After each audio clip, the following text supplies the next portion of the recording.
Hello' বন্ধু বান্ধৱীসকল, মোৰ চেনেলৰ অন্য এক ভিডিঅ'লৈ আপোনালোকক বহুত বহুত স্বাগতম। আজি এইটো ভিডিঅ'ৰ জৰিয়তে আপোনালোকক দেখুৱাম যে PMAYGৰ অনলাইন আবেদন প্ৰক্ৰিয়া আৰম্ভ হৈছে। গতিকে মই ভিডিঅ'টোত ষ্টেপ বাই ষ্টেপ দেখুৱাই যাম। আপোনালোকে এই ভিডিঅ'টো প্ৰথমৰ পৰা শেষলৈ চাব। কেনেকৈ আপোনালোকে অনলাইন এপ্লাই কৰিব PMAYG ঘৰৰ কাৰণে মই ভিডিঅ'টোত দেখুৱাই দিম। আপোনালোকে ভিডিঅ'টো প্ৰথমৰ পৰা শেষলৈ চাই থাকিব। আৰু যদি ভিডিঅ'টো ইউটিউবত চাই থাকে তেনেহ'লে অনুগ্ৰহ কৰি চেনেলটো ছাবস্ক্ৰাইব কৰিব। অনাগত দিনত এনেকুৱা ধৰণৰ ইনফৰ্মেটিভ ভিডিঅ'বোৰ পাই থাকিব। ঠিক আছে, বেছি দেৰি নকৰাকৈ আমি ভিডিঅ'টো আৰম্ভ কৰোঁ। ভিডিঅ'ৰ ডেছক্ৰিপশ্যনত এইটো লিংক দি ৰাখিম। আপোনালোকে এইটো লিংকত ক্লিক কৰি এইটো পেজত আহিব পাৰে। গতিকে ইয়াত অহাৰ লগে লগে আপোনালোকে এনেকৈ এটা ইণ্টাৰফেচ দেখা পাব। ইয়াত আপোনালোকে সোঁফালে এটা 3 লাইন দেখা পাব। এই 3 লাইনত আপোনালোকে ক্লিক কৰি দিব। 3 লাইনত ক্লিক কৰাৰ লগে লগে আপোনালোকে এনেকৈ এটা ইণ্টাৰফেচ দেখা পাব। ইয়াত আপোনালোকে এপ্লাই ফৰ PMAYU 2.0 এইটোত আপোনালোকে ক্লিক কৰিব। এইটোত ক্লিক কৰাৰ লগে লগে এনেকৈ এটা ইণ্টাৰফেচ দেখা পাব। ইয়াত ইন্ট্ৰডাকশ্যন ফৰ দ্য ইউজাৰ্ছ, কোন ধৰণৰ ব্যক্তি ইয়াত অনলাইন এপ্লাই কৰিব পাৰিব, কোনে নোৱাৰিব, ইয়াৰ ইনষ্ট্ৰাকশ্যন ইয়াত দি আছে। আৰু যিহেতু এইটো চহৰৰ কাৰণে হয়, আমাৰ গাঁৱৰ কাৰণে নহয়, এইটো আৰবানৰ কাৰণে হয়। গতিকে আপোনালোকে ইয়াত ক্লিক টু প্ৰচিডত ক্লিক কৰিব। ইয়াৰ পিছত আপোনালোকে প্ৰচিডত ক্লিক কৰিব। প্ৰচিডত ক্লিক কৰাৰ লগে লগে এনেকুৱা ধৰণৰ এটা ইণ্টাৰফেচ দেখা পাব। ইয়াত আপোনালোকে দেখা পাব ইলিজিবিলিটি চেক। গতিকে ইয়াত হাউচ হোল্ড এনুৱেল ইনকাম, যাৰ কাৰণে আপোনালোকে ঘৰৰ কাৰণে এপ্লাই কৰিব তাৰ এনুৱেল ইনকাম কিমান ইয়াত আপোনালোকে এণ্টাৰ কৰি দিব। ইয়াৰ পিছত ইয়াত লিখা আছে চিলেক্ট মিছন কম্পেক্ট। ইয়াত BLC আছে, AHP আছে, যাৰ যিটো আছে এইটো আপোনালোকে টিক লগাই দিব। ইয়াৰ পিছত ডু ইউ অন এ পাক্কা হাউচ এনিৱেৰ ইন ইণ্ডিয়া, আপোনালোকৰ কিবা পাক্কা ঘৰ আছে নেকি? যদি আছে তেনেহ'লে য়েছ দিব, যদি নাথাকে তেতিয়াহ'লে ন দিব। ইয়াৰ পিছত have you able to benefit under a housing scheme of central state government of 20 years, 20 বছৰত আপোনালোকে চেণ্ট্ৰেল গভৰ্ণমেণ্টৰ কিবা অনুদান আপোনালোকে পাই আছে নি? ইয়াত যদি পাই থাকে তেনেহ'লে য়েছ দিব, আৰু নহ'লে ন মাৰি ইয়াত এলিজিবিলিটি ইয়াৰ পিছত আপোনালোকে ইয়াত দেখা পাব কণ্টেণ্ট ফৰ আধাৰ অথেণ্টিকেশ্যন। ইয়াত যাৰ কাৰণে আপোনালোকে এপ্লাই কৰিব তাৰ নেইম এজ পাৰ আধাৰ। ইয়াত আধাৰ কাৰ্ডত যিটো আধাৰ কাৰ্ডৰ নাম্বাৰটো ইয়াত দিব।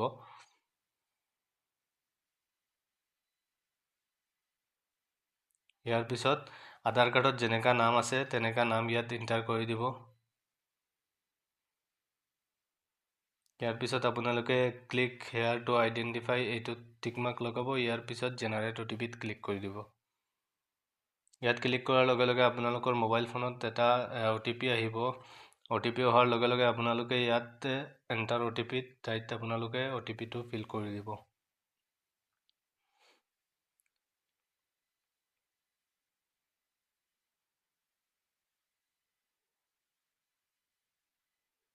ইয়াৰ পিছত আপোনালোকে ছাবমিট বটনত ক্লিক কৰি দিব। ইয়াত ক্লিক কৰাৰ লগে লগে আপোনালোকৰ অৰিজিনেল ফৰ্মখন খোল খাই যাব। ইয়াত আপোনালোকে ষ্টেপ বাই ষ্টেপ একো ভুল নকৰাকৈ আপোনালোকে ইয়াত ফিল কৰিব।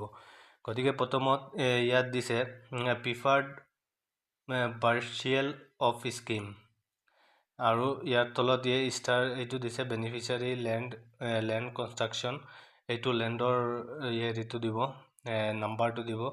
ইয়াৰ পিছত দিছে নেইম অফ দ্য এপ্লিকেণ্ট, যাৰ কাৰণে আপোনালোকে এপ্লাই কৰিব ঘৰৰ কাৰণে, যোন হিতাধিকাৰী হ'ব তেওঁৰ নাম ইয়াত দিব, আৰু তেওঁৰ আধাৰ নাম্বাৰটো অট'মেটিকেলি আহি যাব।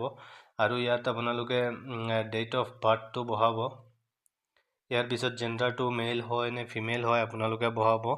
ইয়াৰ পিছত মেৰিটিয়েল ষ্টেটাছ, যদি মেৰিড হয় তেতিয়াহ'লে মেৰিড দিব, আনমেৰিড হ'লে আনমেৰিড দিব। ইয়াৰ পিছত ফাদাৰ্ছ নেম এজ পাৰ আধাৰত যেনেকৈ আপোনালোকৰ দেউতাকৰ নাম আছে তেনেকৈ আপোনালোকে বহাব। ইয়াৰ পিছত তলত দিব লাগিব আপোনালোকে দেউতাকৰ আধাৰ নাম্বাৰটো। ইয়াৰ পিছত দিব আপোনাৰ মাকৰ নেম এজ পাৰ আধাৰ কাৰ্ডত যেনেকৈ নেম আছে তেনেকৈ দিব। ইয়াৰ পিছত মাদাৰ্ছ আধাৰ নাম্বাৰ, তেওঁৰ আধাৰ নাম্বাৰটো ইয়াত ফিল কৰি দিব। ইয়াৰ পিছত আপোনালোকে দেখা পাব এমপ্লয়মেণ্ট ষ্টেটাছ, আপোনালোকৰ যিটো এমপ্লয়মেণ্ট হয়, আপোনালোকে self employed, regular ways, labour, যিটো হয় আপোনালোকে এইটো আপোনালোকে চিলেক্ট কৰি দিব। ইয়াৰ পিছত আপোনালোকে অকণমান স্ক্ৰল কৰি দেখা পাব অকুপেশ্যন অফ দ্য এপ্লিকেণ্ট। ইয়াত অকুপেশ্যনটো আপোনালোকে চিলেক্ট কৰিব। ইয়াত একাউণ্টেণ্ট আছে, এডভোকেট আছে, আৰু অথৰ আছে, বেংকাৰ আছে, ব্ৰেবাৰ, বিজনেছমেন, ক্লাৰ্ক, কৰবাৰ, কুক, যাৰ যিটো অকুপেশ্যন আছে আপোনালোকে চিলেক্ট কৰি দিব। ইয়াৰ পিছত আপোনালোকে ইয়াত এডুকেশ্যনেল কোৱালিফিকেশ্যন, কাৰ কিমান ডিগ্ৰী আছে, কাৰ কিমান এডুকেশ্যন আছে। ন' এডুকেশ্যন, যদি কোনো শিক্ষা নাই তেনেহ'লে আপোনালোকে ন' এডুকেশ্যনত টিক লগাব পাৰে। আৰু আছে up to matric, intermediate, bachelor, masters, যাৰ যিটো ডিগ্ৰী আছে আপোনালোকে ইয়াত য়েছ কৰি দিব। ইয়াৰ পিছত house hold category EWS, LIG আৰু MIG, এইটো আপোনাৰ যাৰ যিটো হয় এইটো টিক লগাব। ইয়াৰ পিছত ইয়াত দিছে whether as a family owns in house anywhere in ইণ্ডিয়াত, বেলেগ ক'ৰবাত যদি হেৰি থাকে, ফেমিলিৰ কোনো পাক্কা ঘৰ থাকে তাত যদি থাকে য়েছ দিব, আৰু যদি নাথাকে তেনেহ'লে ন দিব। ইয়াৰ পিছত দিছে আপলোড ইনকাম চাৰ্টিফিকেট।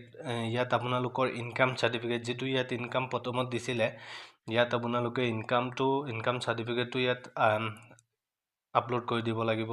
ইয়াৰ পিছত দিছে ৰিলিজিয়ন, আপোনালোকে হিন্দু হয় নে, মুছলিম হয় নে, খ্ৰীষ্টান, শিখ, যাৰ যিটো ধৰ্ম হয় সেইটো আপোনালোকে ইয়াত দি দিব। ইয়াৰ পিছত আপোনালোকে ইয়াত দিব do you belong to beneficiaries of PM Svanidhi, building and any construction worker, anganwadi workers. আপোনালোক যদি কোনো গভৰ্ণমেণ্টৰ কিবা ৱৰ্কাৰ্ছ হৈ থাকে তেনেহ'লে যদি থাকে তেতিয়াহ'লে য়েছ দিব, আৰু নহ'লে আপোনালোকে নট টিক কৰিব। ইয়াৰ পিছত দিছে চিলেক্ট কেটেগৰী, আপোনালোকৰ কেটেগৰী কি হয়, জেনাৰেল, SC, ST, OBC, যাৰ যিটো কেটেগৰী হয় আপোনালোকে ইয়াত চিলেক্ট কৰি ল'ব। ইয়াৰ পিছত এইটো ন আছে, এইটো ন হৈ থাকিব। আৰু ইয়াৰ পিছত ইয়াত দিছে present address and contact details, ইয়াত আপোনালোকৰ ডিটেইলছ ইয়াত দিব পাৰে। ইয়াত আপোনালোকৰ বেলেগ ফেমিলিৰ ছেইম এজ পাৰ এড্ৰেছ, বেলেগ ফেমিলিৰ কাৰোবাৰ নাম যদি ইয়াত এণ্ট্ৰি কৰিব লাগে বা ফেমিলিৰ মেম্বাৰ এড কৰিব লাগে তেনেহ'লে আপোনালোকে এইটো ফৰ্মত এড কৰিব পাৰিব।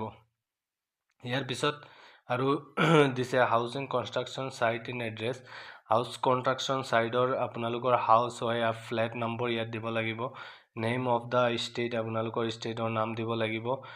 ইয়াৰ পিছত দিছে ডিষ্ট্ৰিক্ট নেম, ইয়াৰ পিছত চিটি নেম, ইয়াৰ পিছত আপোনালোকৰ পিনক'ড, যাৰ যিটো পিনক'ড হয় আপোনালোকে দিব।